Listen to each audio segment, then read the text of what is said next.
সংবাদপত্রে গুণগত মানোন্নয়নে task force গঠন করবে সরকার, তথ্য ও সম্প্রচার উপদেষ্টা। রিপোর্ট শাহজালাল ভূঁইয়া উজ্জ্বল। তথ্য ও সম্প্রচার উপদেষ্টা মোহাম্মদ মাহফুজ আলম বলেছেন, সংবাদপত্রে গুণগত মানোন্নয়নে টাস্ক ফোর্স গঠন করবে সরকার। এই টাস্ক ফোর্স স্বচ্ছতার সঙ্গে সংবাদপত্রের প্রকৃত প্রচার সংখ্যা নির্ধারণ, ওয়েজ বোর্ড বাস্তবায়ন, বিজ্ঞাপন হার নির্ধারণ সহ সংবাদপত্রের সার্বিক উন্নয়নে কাজ করবে।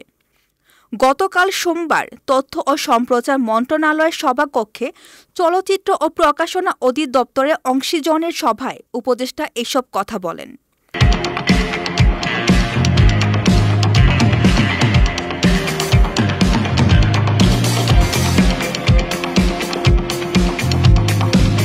সরকারের নীতিমালা মেনে সংবাদপত্র প্রকাশের উপর গুরুত্বারোপ করে তিনি বলেন, যেসব সংবাদপত্র সরকারি নীতিমালা মেনে প্রকাশিত হবে সেই সব সংবাদপত্র বিজ্ঞাপন সহ সরকারি সুবিধা পাবে। গণমাধ্যম প্রতিষ্ঠানসমূহ ট্যাক্স দেয় কিনা সে বিষয়টিও যাচাই করা প্রয়োজন।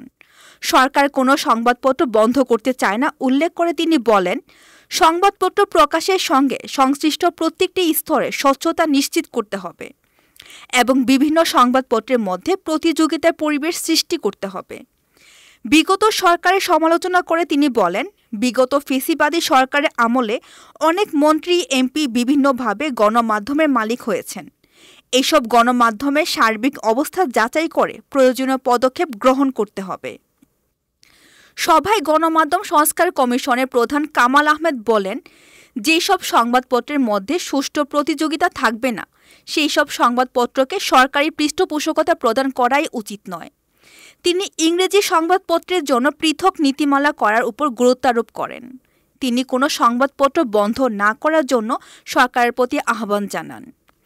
সভায় চলচ্চিত্র ও প্রকাশনা অধিদপ্তরের মহাপরিচালক খালেদা বেগম বলেন, সংবাদপত্র নিরীক্ষা ব্যবস্থা সংস্কার করা প্রয়োজন।